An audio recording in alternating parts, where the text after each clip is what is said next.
দুটি পাখি দুটি তীরে, মাঝে নদী বহে ধীরে।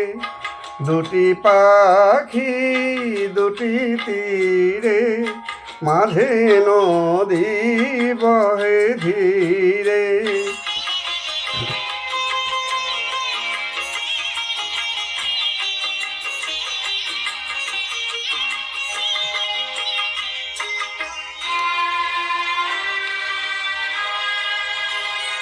একই তরু শাখা পরে, ছিল বাঁধা লীলা ভরে।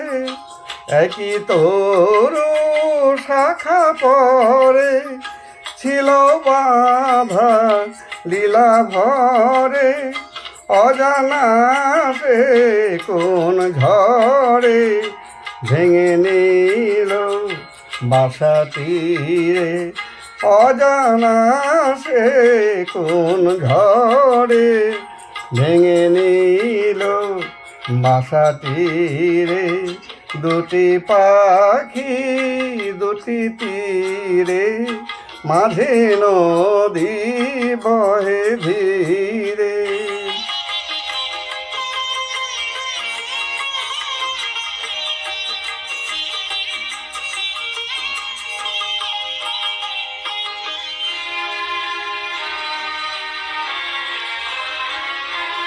বিধাতার অভিশাপ, নিয়তির হলো জয়।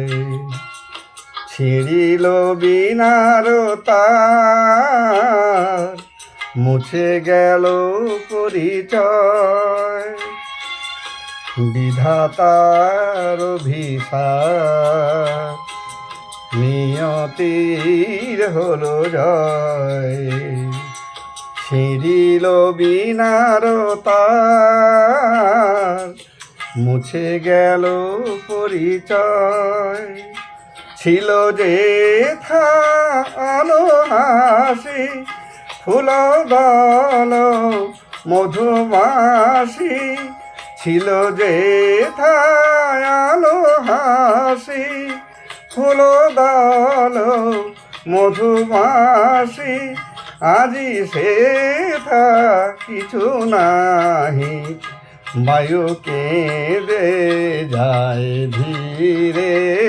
দুটি পাখি দুটি তীরে, মাঝে নদী বহে ধীরে। দুটি পাখি দুটি তীরে, মাঝে নদী বহে ধীরে। নমস্কার, ফেসবুক বন্ধুদের স্বাগত জানাই। গুগলস, ইউটিউব এবং ফেসবুকে কর্মরত সকল দাদাভাইদের স্বাগত জানাই। কারাওকে মেকার দাদাভাইদের, আপনারা সকলে ভালো থাকুন। এই সুন্দর কারাওকেটি আপলোড করে দিয়েছেন শ্রদ্ধেয় কুশল রাঠোর, ওনাকে অনেক ধন্যবাদ। আর যে গানটি গাইলাম, এটি কিংবদন্তি শিল্পী তালাত মাহমুদের গাওয়া গান। আজকে ওনার 101তম জন্মদিন। এই গানের বাণী লিখেছেন শ্রদ্ধেয় গিরিন চক্রবর্তী এবং সুর সৃষ্টি করেছেন বিখ্যাত সুরকার কমল দাশগুপ্ত। ওনাদেরও আমি শ্রদ্ধা জানাই। আর তালাতজি সম্পর্কে গেল বছর আমি বিস্তারিত বলেছি ওনার জন্মশতবর্ষে। তবুও যেহেতু আমার বেশ কিছু নতুন শ্রোতাবন্ধু আছেন, তাদের অবগতির জন্য আমি জানাচ্ছি। আজকের দিনটিতে অর্থাৎ 24শে ফেব্রুয়ারি 1924 সালে উনি লখনৌতে একটি রক্ষণশীল মুসলিম পরিবারে জন্মগ্রহণ করেছিলেন। তার পিতার নাম মনসুর মাহমুদ, যিনি খুব কঠোর মানুষ ছিলেন। পরিবারে সঙ্গীত চর্চা বা অভিনয়কে উৎসাহিত করা হতো না, কিন্তু ছোটোবেলা থেকেই তার গানের প্রতি ঝোঁক ছিল। সারা রাত জেগে ওস্তাদ গায়কদের গান শুনতেন নিবিষ্ট মনে এবং রপ্ত করার চেষ্টা করতেন। পরিবারের মতের বিরুদ্ধে গিয়ে Lucknow Marris college of music থেকে ডিগ্রি নিয়েছেন। পণ্ডিত এস.সি.আর. ভাটের কাছে শাস্ত্রীয় সঙ্গীতের তালিম নিয়েছেন। আর মাত্র 15 বছর বয়সে 1939 সালে তিনি লখনৌ অল ইন্ডিয়া রেডিওতে গান গেয়ে চারিদিকে সাড়া ফেলে দিয়েছিলেন। ধীরে ধীরে তার সঙ্গীত প্রতিভা প্রকাশ পেতে থাকে। কলকাতা তখন ছিল সঙ্গীতের মক্কা। এইচএমভি কোম্পানি তার 3টি গান রেকর্ড করে এবং অসাধারণ এই 3টি গানের মাধ্যমে তার সুনাম সারা ভারতে ছড়িয়ে পড়ে। কলকাতায় বিশিষ্ট সঙ্গীত পরিচালক কমল দাশগুপ্তর কাছে তিনি বাংলা ভাষা শিক্ষা করেন এবং বাংলা গানেরও তালিম নেন। তার অসংখ্য বাংলা গানের রেকর্ড রয়েছে। বাংলা গান তিনি খুবই গাইতে ভালোবাসতেন। তিনি লেজেন্ডারি শিল্পী পঙ্কজ কুমার মল্লিক, KL সাইগাল, প্রমথেশ বড়ুয়াজি প্রমুখের কাছে মূল্যবান পরামর্শ নিয়েছেন। গানের সাথে সাথে অভিনয় জগতে নামেন তিনি ওই শ্রদ্ধেয় প্রমথেশ বড়ুয়ার পরামর্শে। সম্যদর্শন চেহারা ছিল তো, তা দেখতে খুব সুন্দর ছিল। 1949 মুম্বাই পাড়ি দেন, বেশ কিছু ছবিতে গায়ক নায়কের অভিনয় করেন। বিশিষ্ট সুরকার অনিল বিশ্বাস তাকে এ বিষয়ে গুরুত্বপূর্ণ টিপস দিতেন।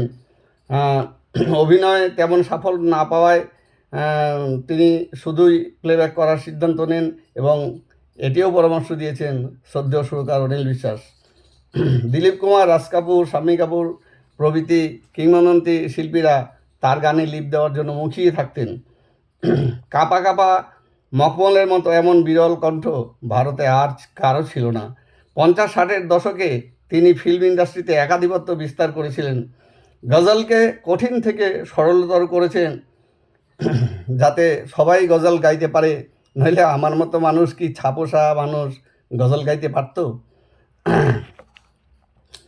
তা পরবর্তীতে কিংবদন্তি শিল্পীরা যেমন মেহেদি হাসান, জগজিৎ সিং এবং পঙ্কজ উদোসাতো ওই তারই পদাঙ্ক অনুসরণ করেছেন। যাই হোক,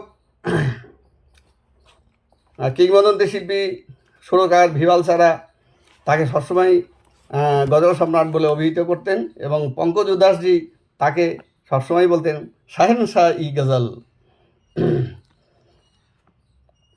সঙ্গীতে অসাধারণ অবদানের জন্য ভারত সরকার 1992 সালে তাকে পদ্মভূষণ সম্মানে ভূষিত করে। এছাড়াও বহু বেসরকারি পুরস্কার তিনি পেয়েছেন। আর ভারতীয় ডাক বিভাগ 2016 সালে তার একটি 5 টাকার স্মারক ডাকটিকিট প্রকাশ করে। বিদেশে তার গানের প্রচুর চাহিদা ছিল। 1956 সালে পূর্ব আফ্রিকায় 6টি শোয়ের কন্ট্রাক্ট নিয়ে গিয়েছিলেন, কিন্তু তাকে 30টিরও বেশি শো করতে হয়েছিল। এতই ছিল তার গানের জনপ্রিয়তা এবং এত ভালো তিনি অনুষ্ঠানগুলো করেছিলেন।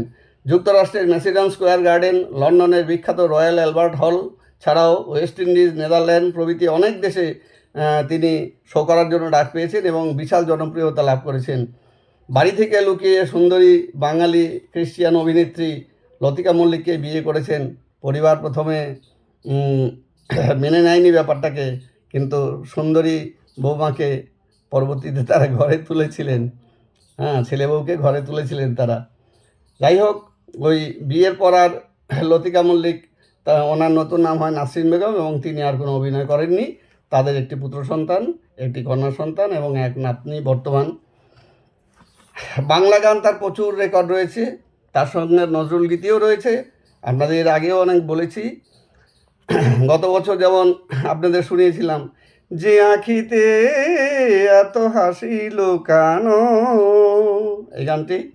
আরেকটি ফিল্মি গজল। এই প্রসঙ্গে একটু বলে রাখি, গজল দু রকম হয়, একটা নন ফিল্মি, একটা ফিল্মি গজল। নন ফিল্মি গজলগুলো দীর্ঘায়িত হয়, ফিল্মি গজলগুলো একটু সংক্ষিপ্ত হয়।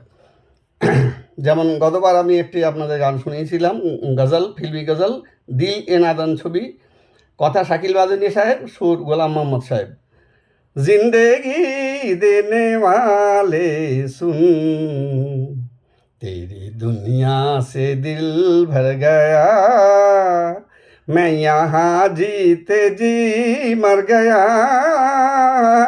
जिंदगी देने वाले सुन।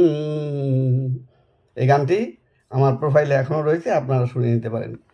তাছাড়াও অনেক আরও বাংলা গান আছে, বাংলা গানের রেকর্ড রয়েছে। তার হিন্দি গান তো আছেই প্রচুর। যেমন বাংলা গানের মধ্যে চাঁদের এত আলো, শ্রদ্ধেয় কমল ঘোষের বাণী এবং রবীন চট্টোপাধ্যায়ের সুর। এরকম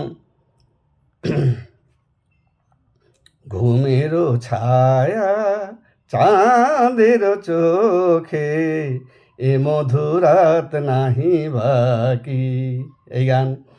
রূপের ওই প্রদীপ জেলে কি হবে তোমার, এই গান আপনারা অনেক শুনেছেন মাইকে। তখন তো মোবাইলের যুগ ছিল না, রেকর্ডে বাজতো।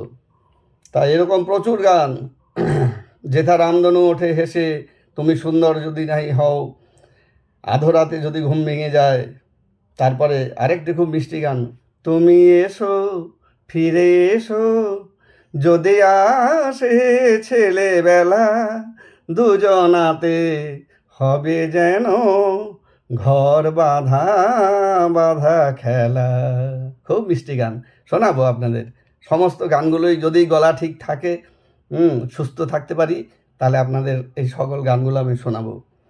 তারপরে যবে এসেছিলে তুমি প্রিয়,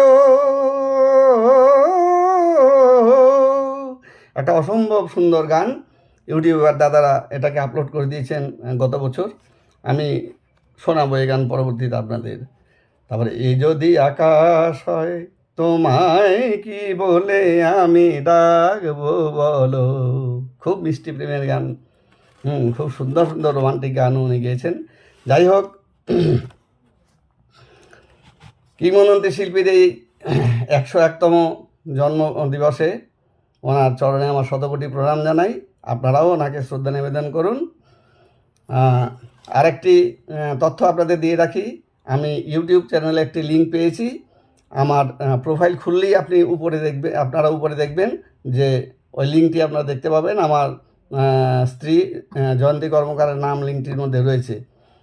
আপনারা যদি একটু গানগুলো শুনে সাবস্ক্রাইব করে দেন, তাহলে আমার ইউটিউব চ্যানেলে গানগুলো থেকে যাবে। আপনাদের কাছে বিশেষভাবে এই অনুরোধ রইল। সকলে ভালো থাকুন। আজ আসি, আবার দেখা হবে। নমস্কার।